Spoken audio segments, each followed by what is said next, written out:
due to recent events, I've had a bit more time than usual. Now, what do you do with that extra time? Well, play more video games, of course. And I have been playing video games. Oh boy, how I have been playing video games. And during this time of playing new games and replaying old classics, I've had a few instances where I've been thinking, man, this is kinda creepy, but why?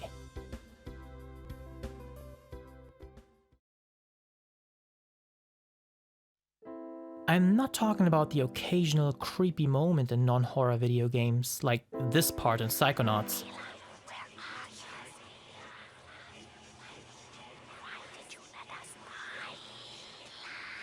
Mental scars. No, I mean the kind of creepy that's not actually in the game, but that your mind makes up while you play. The kind of creepy that may or may not be intentional, but is still there and, at least for me, enriches the experience. You know the feeling. Fuck, forgot to install CSS again. That feeling you have on empty source maps. And for the modders and game devs, that feeling of playtesting an unfinished map. From what I've personally experienced, I've managed to narrow it down to two specific kinds of creepy. Now, I didn't do any research on this, so there may actually be real terms for these things, but here are the terms I've come up with. Headcanon horror and uncanny loneliness. Now, maybe you can already tell where this is going from the terms I've come up with. But let me preface this with saying that these two things are connected in most cases. Connected as in one results out of the other. So let's start with uncanny loneliness.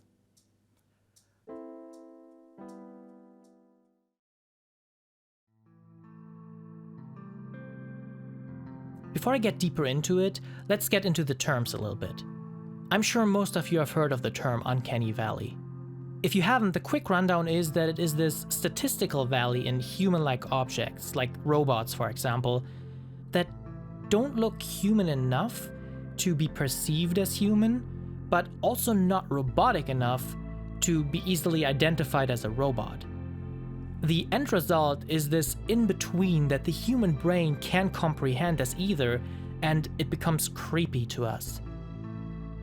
Vsauce did a great video on this. So, what do I mean when I say uncanny loneliness? Well, for what I mean, and to really get into it, we have to take another step back and separate uncanny loneliness into unintentional and intentional. And to explain intentional uncanny loneliness, there's really no better example than Myst. You would not believe how long I've waited to finally talk about Myst in a video. Myst is one of the oldest first-person point-and-click games, and was actually the best-selling video game until Sims came out. And I fucking adore it. I even own this anniversary version. And the box comes as a working fucking linking book. You see this shit? I love this shit. Myst has very deep lore, an MMO, and even multiple novels. The first one is great, the second one is okay, and the third one was a bit of a disappointment, I must say. The point is, it's still one of my favorite franchises in the whole wide world. Although I feel like they could stop remaking the first game finally. It has been remade 3 times, like, isn't that enough? And it has been released on almost every single platform known to man. Okay, I got way off track there. Let me hop back onto it. In Myst, you get dropped off on a mysterious island named Myst. A bit on the nose there, Cyan. It's full of these machines and mechanisms you don't quite understand. some of them can be understood by fiddling around with them a bit, and some need more information from someplace else. But once you do understand them, they send you to a new level with even more puzzles. Myst calls these levels ages. And spoiler alert for a 27-year-old game, if you don't want to listen to this, you can just turn off the audio for like 5 seconds starting now. The two brothers you meet ravaged the ages and made the inhabitants their slaves while they imprisoned their father.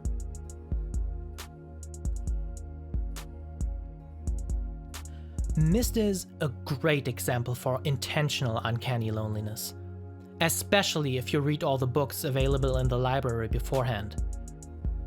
These books talk about how they met the inhabitants, made friends, solved problems, and how these ages look.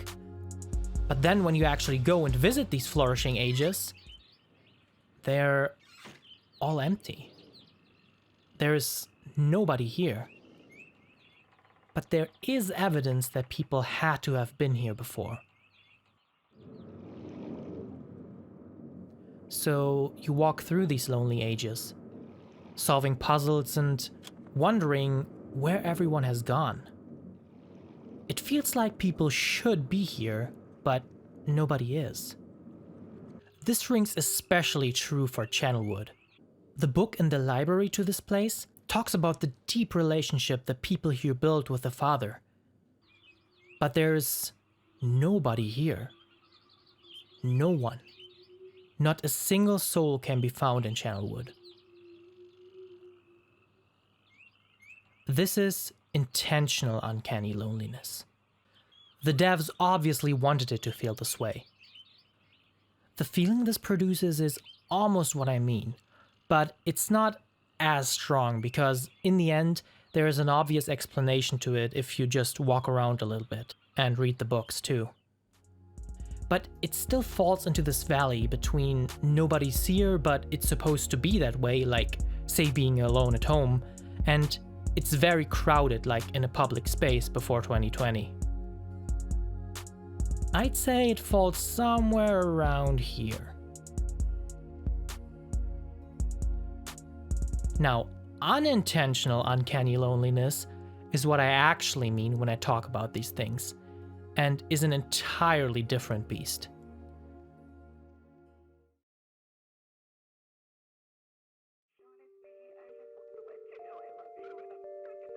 I've encountered this on multiple occasions while making my own games or maps, but also in other games. It is exactly like the uncanny loneliness in Myst, but, well, without a real explanation to it.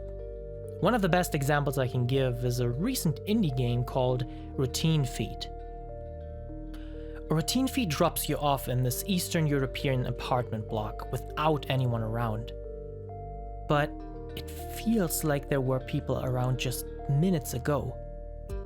You can interact with a lot of stuff and explore too, but this game has such a weird, dreamlike feeling to it, as you are, again, all alone.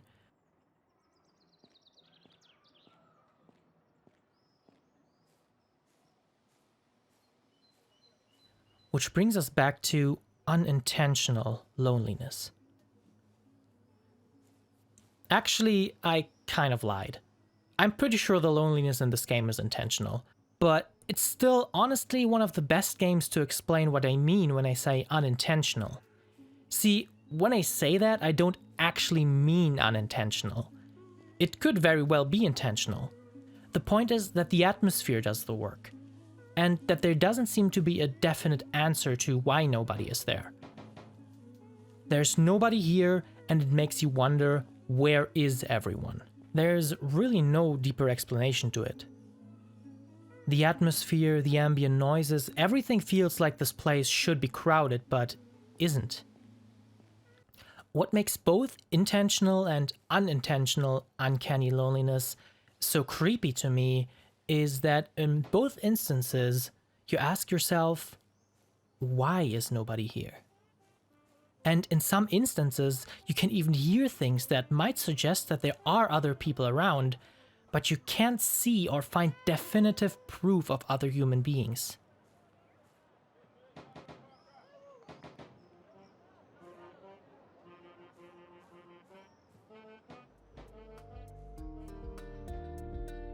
Intentional uncanny loneliness at least gives you an explanation to why you can't see anyone.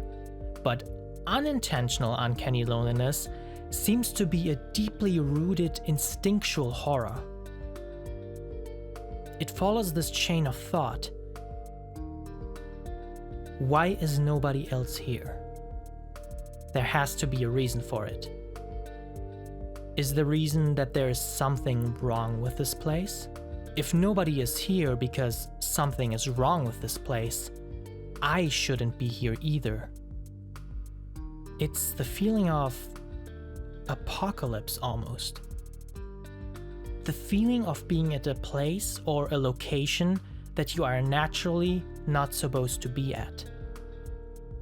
The reason unintentional loneliness works so much better is that it lets your imagination run wild, and most of the time, your imagination can come up with way more interesting things than the developer because it is your personal horror story.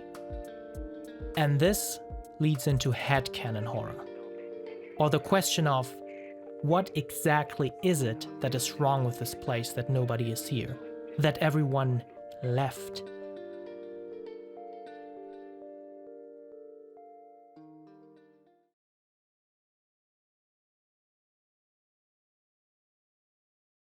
Headcanon horror follows unintentional uncanny loneliness almost inseparable. But headcanon horror doesn't need uncanny loneliness.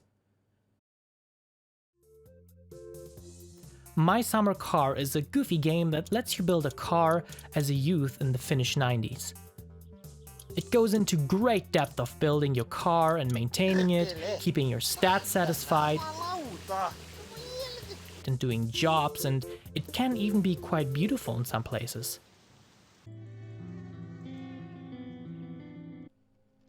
But that's not the point. My Summer Car could make its own video easily. The point is that this game, at least for me, has loads of headcanon horror. Just look at this. You are here in the Finnish woods and there's lots of nothing around you. And when it gets dark in this game, it gets really dark. Like you can't see shit. And being here, in the middle of nowhere in the darkness, really lets my imagination go wild. Sometimes you can hear this chainsaw noise in the distance.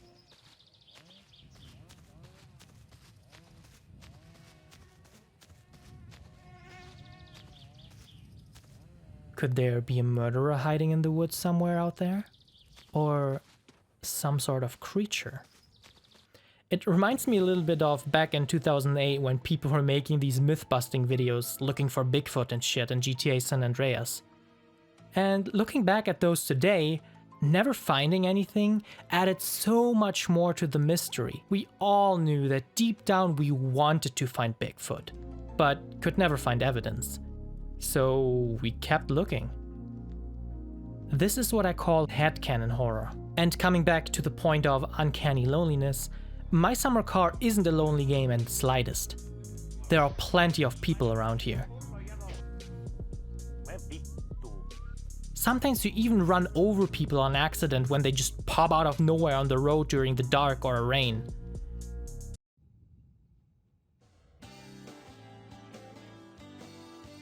But it still induces headcanon horror.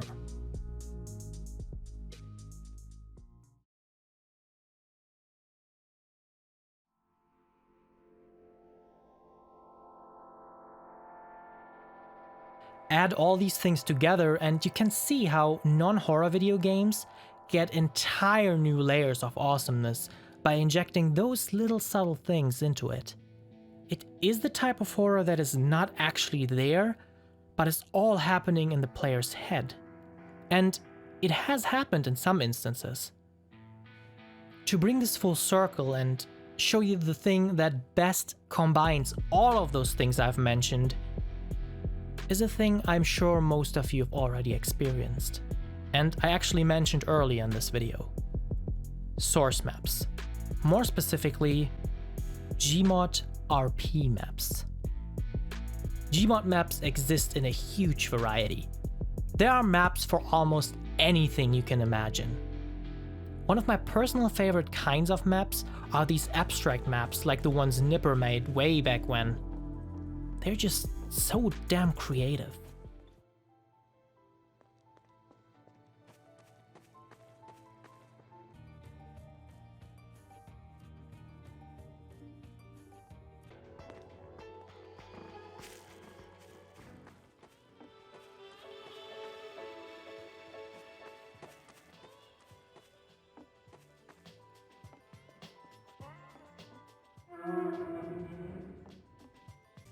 Going into the mouth of a weird creature like that? Or ending up in a hallway with skeleton hands playing piano? And these weird textures everywhere. I think it's awesome. But the maps that are most relevant for this video are the RP and the GM maps. RP, for those of you that don't know, stands for roleplay. Oh no, fuck's sake, it's you, goddammit! These maps are meant to be played on servers with a lot of people role-playing on them as specific jobs. Doctors, policemen, criminals, whatever. There are a couple of RP engines for these kinds of maps, but honestly I was never really interested in actually RPing on RP maps. No, what I was interested in was exploration. And this is where everything I talked about up until now comes together. You gotta keep in mind that these maps are made for big servers with a large amount of people. Playing them alone induces that exact feeling I've been talking about this entire video. Everything is built this way because it was meant for people to be here. But there are no people around. You're all alone exploring these huge cities and little suburban towns. There's nothing here, but yet you are.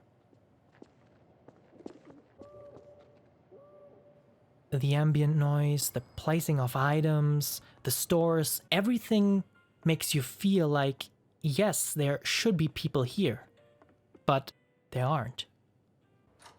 Everything is completely normal, except for the fact that it's all empty. And this is what makes it fall right into the Uncanny Valley. And that's where mine and maybe your imagination starts running wild. You start turning around, looking around, questioning things, and maybe even make up a backstory to these places. These maps mostly have no intention to be horror. But take a look at this.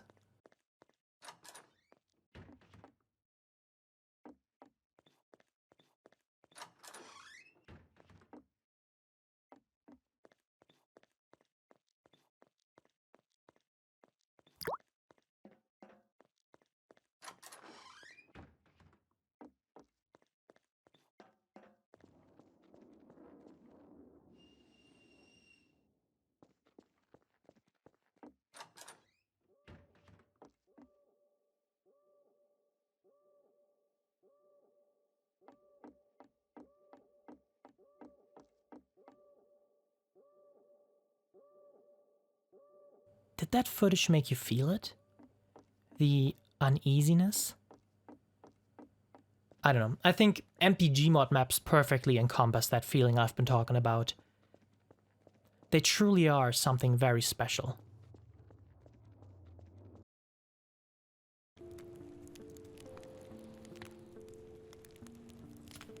So, what about you guys? Have you experienced anything of what I've talked about in this video, or am I just going crazy?